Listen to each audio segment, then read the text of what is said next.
ঘণ্টা সময় আগতে অসমৰ এজন আচলতে মিয়া যুৱকে যিধৰণে বাংলাদেশত আচলতে এজন যুৱকক যি জ্বলাই দিছিলে সেই ঘটনাক সমৰ্থন কৰি যিধৰণে আচলতে ফেচবুকত আচলতে কমেণ্ট দিছে, ফেচবুকত পোষ্ট লিখিছে, সেই ব্যক্তিজনক অতি শীঘ্ৰে অসম পুলিচে গ্ৰেপ্তাৰ কৰিছে। আমি ধন্যবাদ জনাইছোঁ। তেখেতক আচলতে গ্ৰেপ্তাৰ কৰিলে নহ'ব, তেখেতক আচলতে ৰাজপথত আঁঠু কঢ়াই গুলিয়াই দিয়ক।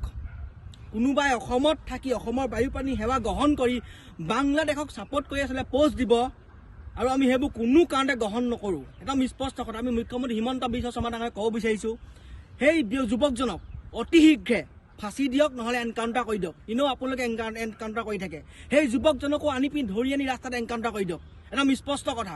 আৰু আমি এটা কথা ক'ব বিচাৰিছোঁ, কোনোবাই অসমত থাকি অসমৰ বায়ু পানী সেৱা গ্ৰহণ কৰি বাংলাদেশক ছাপোৰ্ট কৰিব, হেনে ব্যক্তিক আচলতে বাংলাদেশী মূলৰ মিয়াক দাড়িত ধৰি এটা বাংলাদেশী মূলৰ মিয়াক বাংলাদেশত থৈ আহিম। আমাৰ একদম স্পষ্ট কথা।